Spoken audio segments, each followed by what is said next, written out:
Both the boss and Kim witness Ju Hyuk beating the hell out of Mun Chang. Mun Chang's face gets completely sore due to the harsh beating, and he begs him to stop, but Ju Hyuk doesn't listen as he lands another tight slap on Mun Chang's face. "Well, why in the world are you doing this to me?" Mun Chang questions. Ju Hyuk asks Mun Chang whether he is really asking this because he doesn't know anything at all. Ju Hyuk says that there is a saying that even thugs don't mess with family. "You know what that means, right?" he asks. Mun Chang replies that he will quit. He begs in front of Ju Hyuk and tells Ju Hyuk to have faith in him. Ju Hyuk replies that he doesn't believe Mun Chang. He orders his juniors to apply some meds onto Mun Chang, and he tells them to take all of Mun Chang's remaining yen and dollars. Seeing this scenario, both the boss and his subordinate flinch and tremble in fear. Ju Hyuk thinks that the duo should understand even with this. He perceives that as long as their head isn't an accessory, they won't do anything too rash. The boss shouts while shaking that he will quit, just after getting this money, and he was about to wrap everything and leave for Cheongju. The boss then asks the same thing to Kim to reassure Ju Hyuk. Kim replies that the boss is telling the truth. He says that his hometown is in Cheongju, so he was going to set up a beer bar there.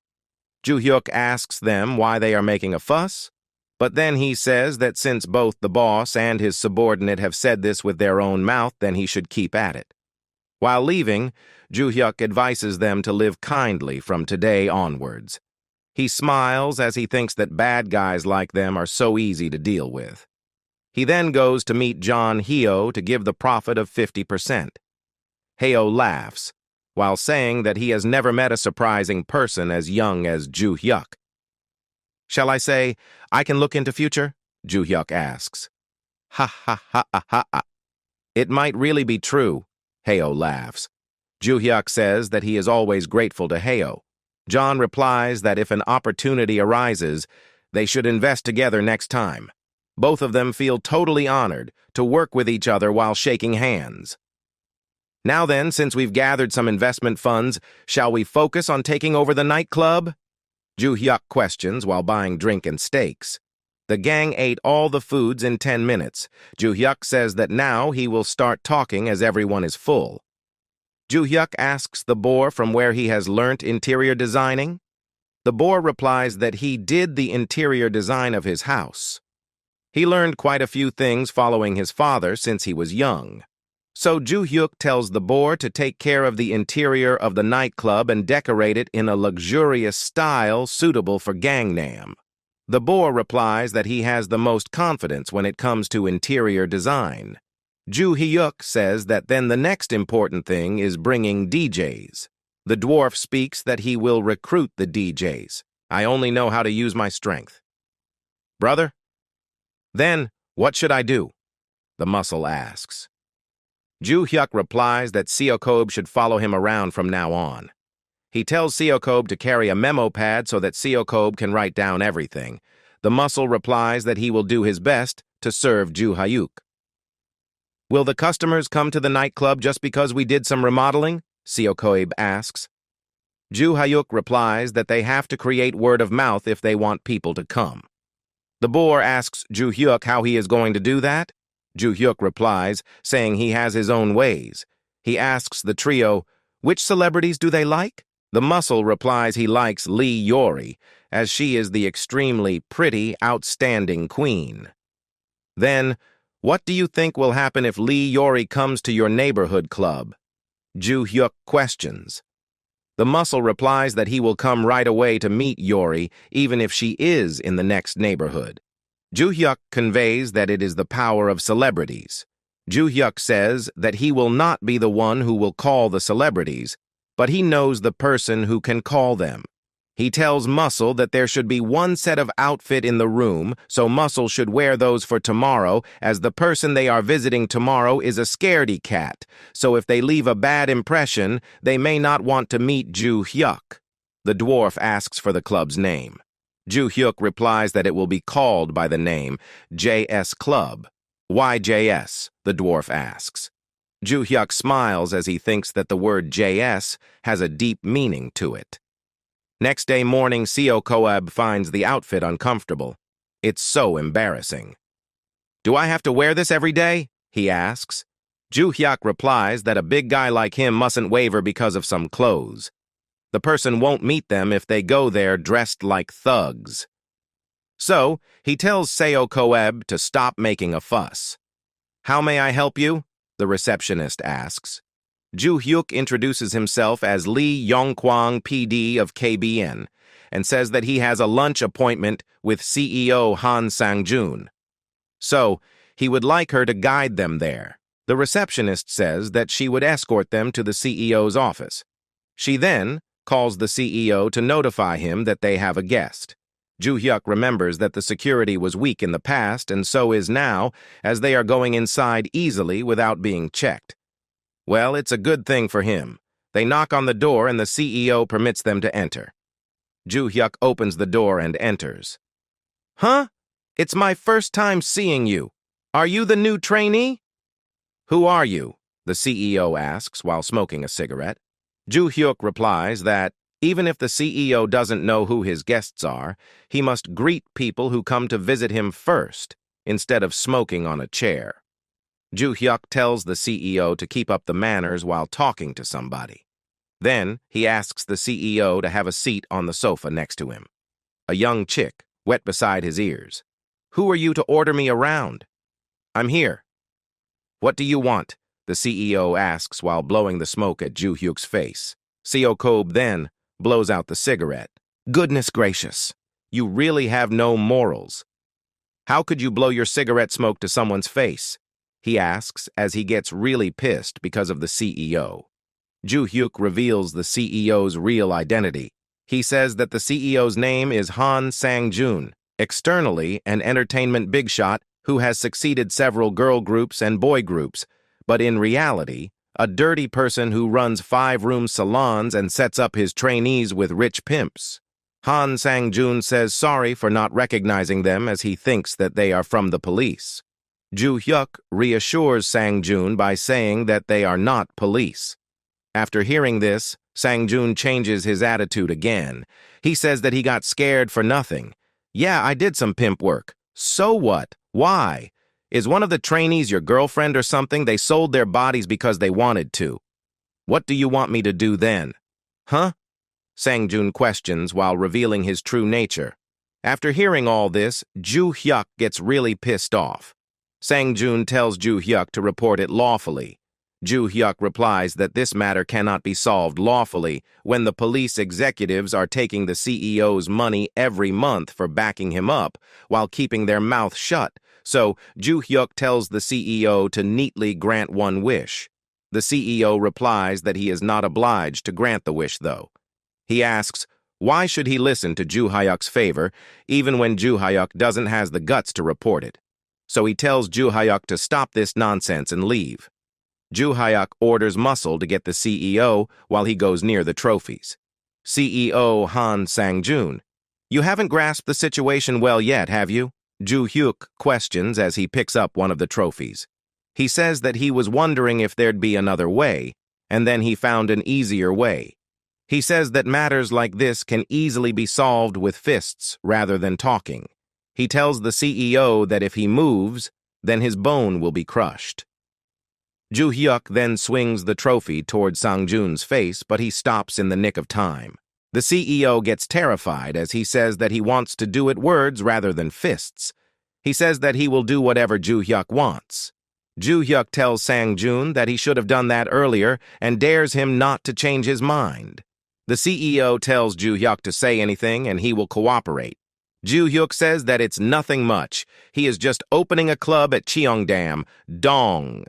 So he wants some singers and celebrities to just sing, dance, and enjoy themselves. Is that all? The CEO questions. Ju Hyuk replies. Saying yes, he says that he'll give them drinks and a free room if they say that they came out of CEO Sang-jun's recommendation. So he tells the CEO to send a lot, and it would be even better if there are top-class actors. Top-class actors? Sang-jun repeats. Ju Hyuk asks the CEO whether it's hard for him to send some top-class actors. The CEO says that he will tell the celebrities, but he doesn't know whether they would come or not. Ju Hyuk tells Sang-jun that even if the celebrities don't want to come, he should make them, as he has that kind of connection. The CEO again blabbers that the top-class celebrities have high pride, so he doesn't know if they'd come to such a place. Gangbuk CO Chief of Crime Department, Moon Dae-gyu. Do you want to eat jail food with the person who receives pocket money and bribes from you? Ju Hyuk asks as he reveals Sang-jun's partner in crime. How did you know about Chief Moon? The CEO questions while getting confused. Ju Hyuk replies that he knows everything very well. He knows about Han Sang-jun and Chief Moon Dae-gyu's close relationship because he looked into it himself. He then says that he assumes that Mr. CEO has grasped the situation now. He says that Sang-jun should have given his business card first to his guest while taking Sang-jun's business card by himself. With this, JS Club's opening preparations are over. Now to Cheongdam-dong, Gangnam. It's time for Ju Hyuk to create sensation.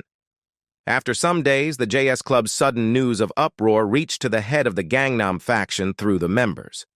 The members of the faction report that their nightclubs are only attracting flies nowadays, and there's no one punching for work, so they are at a deficit. The same goes for their business. The money spenders aren't spending money and are just leaving after hanging out.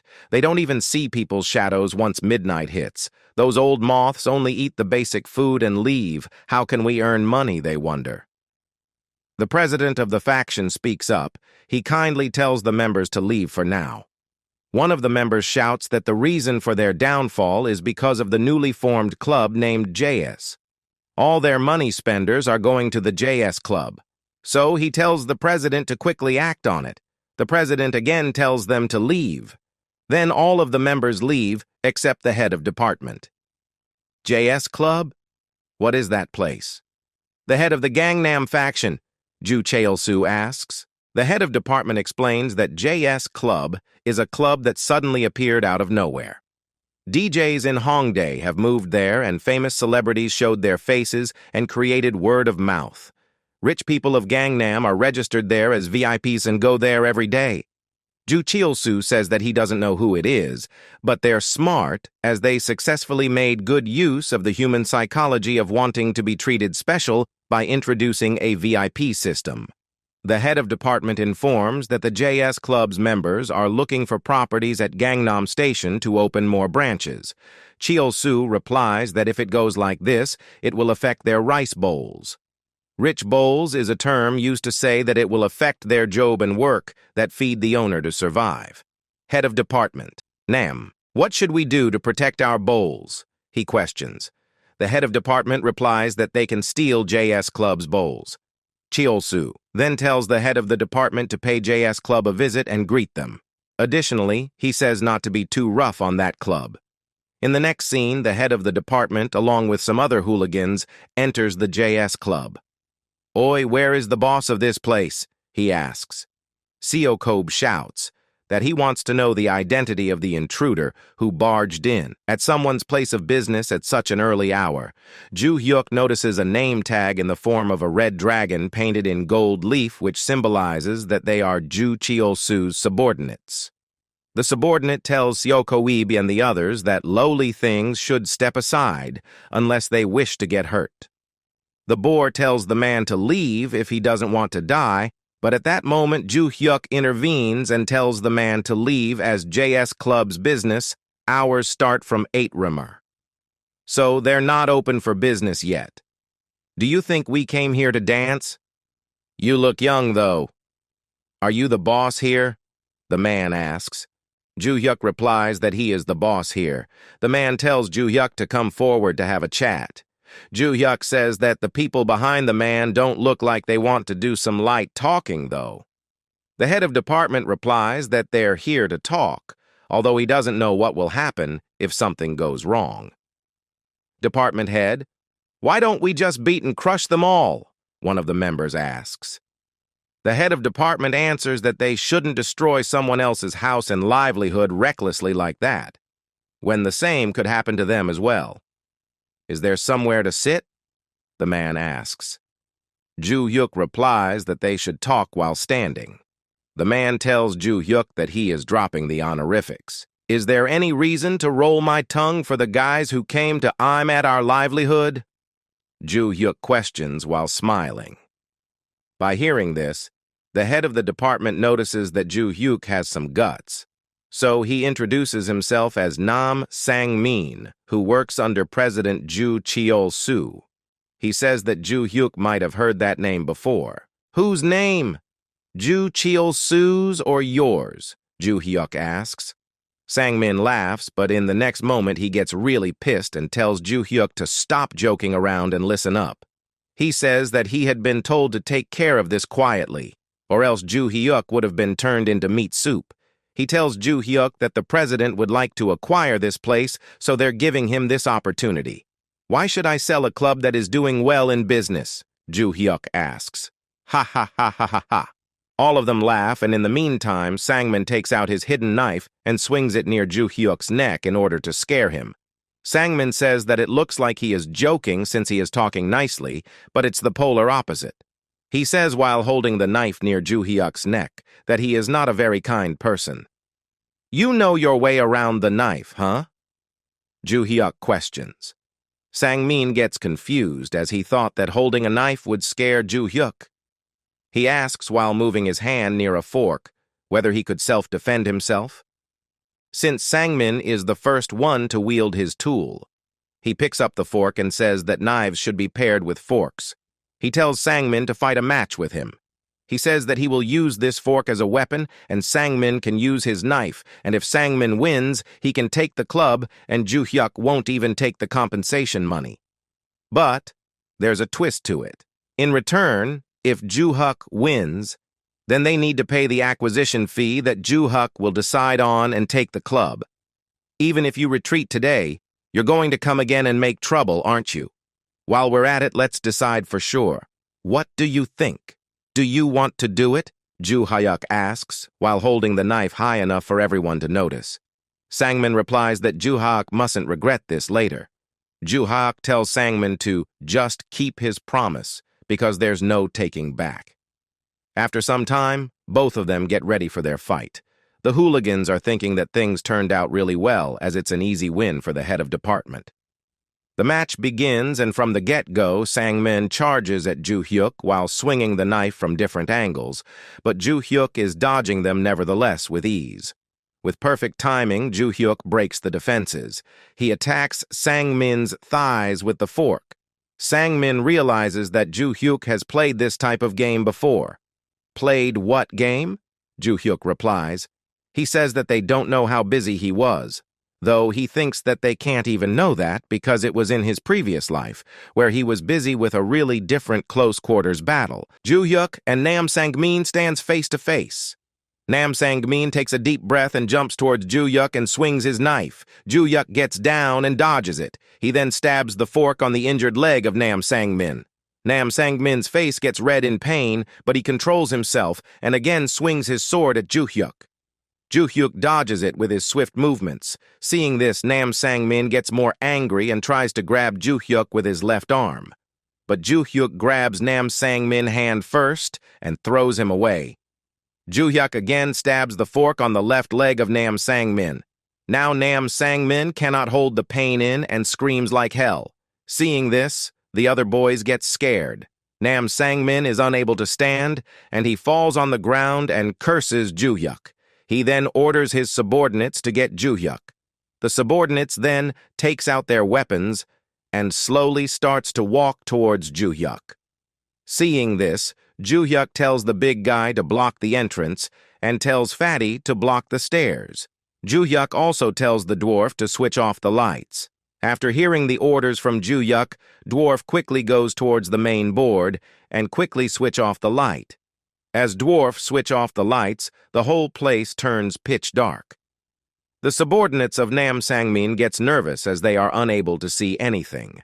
They also tell each other not to swing their knife as they can hit their people. Now Ju Hyuk slowly starts to walk towards them. He also smiles as from now on he can loosen up his body a bit. Ju Hyuk then jumps and kicked at a boy's face. Hearing the sounds, the others get panicked. Ju-hyuk then attacks with the fork and stabs it on the body of the boys. The others get scared and they starts to swing their knife aimlessly, but Ju-hyuk dodges them and quickly knocked out all the boys. After that, we can see Nam Sang-min is at Ju Chil-soo's office. He sits on the floor and apologized to Ju Chil-soo. Ju Chil-soo asked Nam Sang-min that if the guys he took with him received a lot of injuries. Nam Sang-min replies yes, and he starts to sweat out of fear. He tells Ju Chil-soo that he was careless as he don't know that Ju-hyuk learned some martial arts. While Nam Sang-min is speaking at that time, Ju Chil-soo comes to him and steps on his injured leg, and by giving a death glare, he tells Nam Sang-min not to make excuses. Blood starts to come out to the wound, and Nam Sang-min again apologized to Ju Chil-soo. Ju Chil-soo then removes his feet and asked Nam Sang-min that what did Ju-hyuk decide to do. Nam Sang-min is in great pain, but he maintains his composure and tells Ju Chil-soo that Ju-hyuk decided to sell JS Club. But in return, he decides on the acquisition fee. "How much is it?" Ju Chil-soo asked. Nam Sang-min replies that it is 200 billion won. On the other hand, Ju-hyuk also tells this amount to his boys, and they get shocked. Seeing them so shocked, Ju-hyuk tells them that they poured so much sincerity in that place, so they should have get at least that much. The dwarf then asks Ju-hyuk that if the guys will really give them 200 billion. Ju-hyuk replies no and says that he is just throwing away that number. Originally, in trading, they must go hard in the beginning and adjust it little by little. Hearing this, the dwarf asked Ju-hyuk that, what if they decide to harm their business, and if they gather all the Gangnam faction guys and barge in? Ju-hyuk tells him not to worry, as that won't happen. Ju-hyuk also tells them that from today on, Gangbuk police will go on patrol surrounding the club. The big guy then passes the snack to Ju-hyuk and asked him that this is Gangnam, so why would the police from Gangbuk come here? Ju-hyuk replies that Gangnam police station is in cahoots with Ju Chil-soo. Even if a gang fight occurs in front of their eyes, they'll just pass by if told it's related to Ju Chil-soo. As Ju-hyuk says this, the fatty asked him that how the police of Gangbuk will come here as they are assigned to jurisdictions. Ju-hyuk replies that he has his own ways to make them come. Last night, Ju-hyuk called Chief Moon Daegyu and greets him. He also tells him that he has heard a lot of things from CEO Han Sang-joon, such as getting pocket money every month, spending the night with trainees every night. Ju-hyuk tells Moon Daegyu that he seems pretty busy these days. After hearing this, Moon Daegyu asked Ju-hyuk that if he is the one who sent this box full of photos to him. Moon Daegyu also asked about Ju-hyuk's identity and also asked what he wants from him. Since you've said that, this talk will be brief. You just have to do your duty as a police officer. Ju-hyuk says this. Moon Daegyu didn't understand his intentions, so he tells Ju-hyuk to elaborate. Ju-hyuk tells that he means a good citizen has become a target of gangsters, and so now he would like Chief Moon Daegyu to protect him. Back to the present, Ju-hyuk tells his boys not to worry so much as, unless the Ju Chil-soo's guys gone insane, there would be no incident in Gangnam. He then tells them that Nam Sang-min can come to their place again, and when he arrives, they should greet him politely. After that, all of them starts to eat their snacks, and Ju-hyuk thinks that he will take the 200 billion won from Ju Chil-soo, and he will slowly rip them off just enough to slow down the war with Gangbuk. After that, in the evening, Ju-hyuk comes to a restaurant named Suwon King Ribs. Suwon King Ribs is a famous restaurant, and the objective of Ju-hyuk coming here is the son of the owner. Ju-hyuk gets into the restaurant, and a man greets him nicely and asks that how many people are with him. As the man sees Lee Ju-hyuk, he quickly recognizes him. Ju-hyuk then tells the man that they should talk. This man is Instructor Rashim, aka Tiger. Instructor. The person who taught Lee Ju-hyuk fighting skills during his days.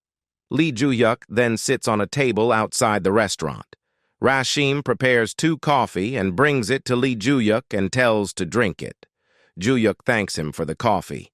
Rashim then tells Ju-yuk that he didn't know he would visit him first. Lee Ju-yuk asked Rashim that what did he mean by that. Rashim says that he was quite harsh when he was teaching Ju-yuk, and there must be a lot of people who want to take revenge on him. Rashim also says that he thought a few people would come after he was discharged, but that's unexpected from Lee Ju-hyuk. Rashim then makes a serious face and asks Ju-hyuk that if he want to do it now or set another time. Ju-hyuk tells Rashim to sit, as he is not here to fight. Rashim gets shocked and asks the purpose of Lee Ju-hyuk coming here. Lee Ju-hyuk first tells Rashim to relax and take his sit. He also ensures Rashim that he is not here to fight. Rashim relaxes and sits down. The two of them gets comfortable and talks about their daily lives. After a while, Ju-hyuk tells Rashim that he wants to make and offer to him. Rashim asked Ju-hyuk that what kind of offer he is talking about. Lee Ju-hyuk gives a nice smile and tells Rashim that they should work together. Hearing Ju-hyuk's offer, Rashim asked him that, what nid of work is he talking about? Lee Ju-hyuk replies Rashim that he is going to start a bodyguard company. Hearing the reply, Rashim gets a bit shocked. He starts to lecture Ju-hyuk. He tells Ju-hyuk that guarding and managing are 2 completely different things. And bodyguard companies will work when they have work, but when there isn't any work, they'll be dead. Rashim also tells Ju-hyuk that some of his seniors started bodyguard companies and became delinquent borrowers, and escorting celebrities when they run events doesn't pay off well. Ju-hyuk ignores Rashim's words, and he runs his own mouth saying that he is going to start a security company, starting with a bodyguard company. Seeing this, Rashim gets annoyed and shouts at Ju-hyuk that if he is even listening to him. Lee Ju-hyuk again ignores him, takes a sip of his coffee and says that he has looked for a place to use as office in Yongsan, and they are going to operate under the name of SA Security, and the CEO will be a professional manager. They will also create a separate department for general affairs and human resource support. After saying this, Ju-hyuk requests Rashim to become the head of the security department at the company that he will create. Hearing this offer, Rashim gets happy, but he quickly controls his emotions and again warns Ju-hyuk not to do this, as after that he will be begging with a small basket. While Rashim is saying this, Ju-hyuk takes a white envelope from his shirt's pocket and places it on the table. Rashim notices it and takes it on his hand and asks Ju-hyuk that what is this? Ju-hyuk replies that it is 100 million won. The amount completely shocked Rashim. Ju-hyuk tells Rashim that it is his as he cannot take a man like him for free. Ju-hyuk then stands up and tells Rashim that inside the envelope there is his business card. And after thinking this over, he should call him. As Ju-hyuk is about to leave at that time, Rashim grabs his hand and makes a serious look and asks him that if he is one of the lottery winners from the last week. Ju-hyuk gets confused and he becomes speechless. Rashim again asks Ju-hyuk that if he is the one who received a 6.6 billion won, Ju-hyuk replies to him that he can think of that way. It's not completely wrong, though, because Ju-hyuk is planning to receive at least 10 times that amount of money from Ju Cheo-so. Then in the next morning, Nam Sang-min comes to JS Club. His face is very injured. Seeing this, Ju-hyuk mocks him, saying that he don't remember hitting his face. Nam Sang-min tells Ju-hyuk to stop with this nonsense and start talking business. Ju-hyuk also agrees to this, and he tells the big guy to bring them coffee and some fruits. Nam Sang-min and Ju-hyuk then sits on a table. In the meantime, the big guy brings their orders. As the big guy puts the plates on the table, Nam Sang-min gets scared by seeing the fork. His trauma gets triggered by seeing the forks. Ju-hyuk takes one fork and juggles it, and says that forks are really useful as one can stab them into anything to eat. While saying this, Ju-hyuk grabs the fork and stabs it on the fruit. He then points at Nam Sangmin and asks him that if he has prepared the 200 billion won, Nam Sangmin gets furious, but he controls it and tells Ju-hyuk that they should negotiate as 200 billion is too much. I don't think 200 billion is too much, though. I've planned the second club in Apgujeong and the third in Gangnam Station. I'm not only selling the Cheongdam Dong Club. I'm selling you all 3 branches at once. I'm selling 3 clubs that are doing well. Shouldn't I get at least 200 billion? Ju-hyuk tells this to Nam Sangmin. Nam Sangmin replies to Ju-hyuk that they should adjust a bit as 200 billion is too much for them to handle. Ju-hyuk then asked Nam Sangmin that how much he wants to adjust. Nam Sangmin replies that they can pay around 50 billion. Hearing this, Ju-hyuk gets angry and throws the fork on the table and tells Nam Sangmin to leave. Ju-hyuk then stands up and tells Nam Sangmin that if he takes him for a pushover, and he should put up a show in moderation. If Ju-hyuk called for 200 billion, Nam Sangmin should have at least started with 100 billion. After that, as Ju-hyuk is about to leave at that time, Nam Sangmin stops him and tells him that they will give 50 billion for each club. So for the 3 clubs, they will give Ju-hyuk 150 billion. Nam Sangmin also says that it is their limit and they cannot give any more.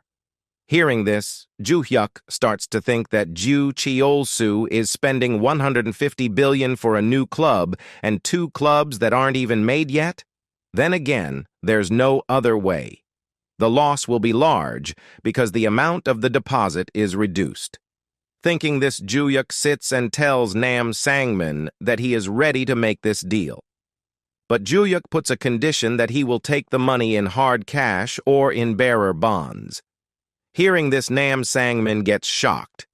Seeing this, Ju-hyuk tells Nam Sangmin that if it is difficult, then they should close the deal as he can make money as he has been doing now. After saying this to Nam Sangmin, Ju-hyuk tells his boys that they should escort the guest that will be leaving. Seeing this, Nam Sangmin tells them to wait. He then tells Ju-hyuk that it isn't something he could decide, so he is going to make a call. Ju-hyuk tells him to do as he please. Nam Sangmin then dials a number and calls. He takes about this matter in the phone. After the call ends, Nam Sangmin tells Ju-hyuk that they will give 50 billion hard cash, 50 billion bearer bonds, and the rest will be given in 3 months. Hearing this, Ju-hyuk tells Nam Sangmin to get lost. Nam Sangmin then gets excited and asked Ju-hyuk that if he don't believe that the Gangnam faction will give him the 50 billion in 3 months. How do I know you won't come back with a knife instead of money in 3 months? I don't have the slightest credibility for you guys. If you can't give it, leave. Ju-hyuk tells this Nam Sangmin.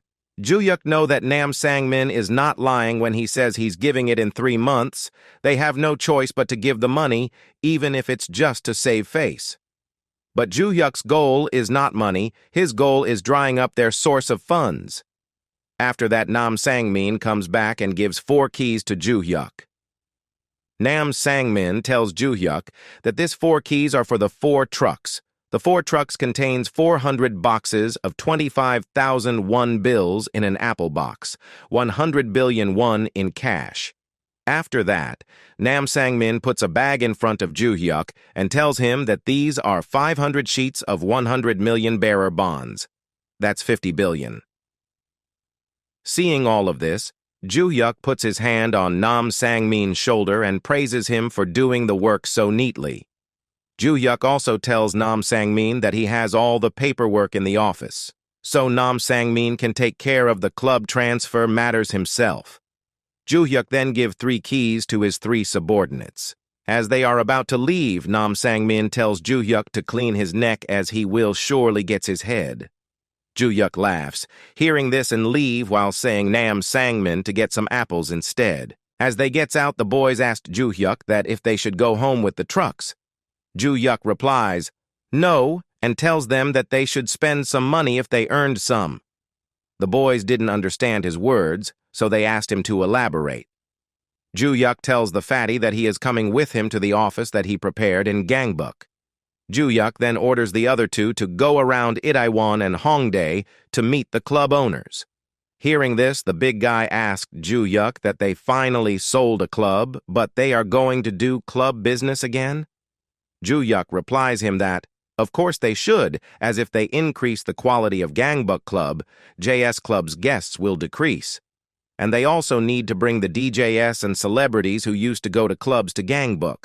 The dwarf guy understands it and says that they will be stealing back the customers. Ju-hyuk says that that's right, as they may have sold their place, but they should take their customers. After that, they starts to walk, and Ju-hyuk thinks that they will be moving the club culture back to Gangbuk. And Ju Cheol-soo just acquired an empty shell of a club for 150 billion.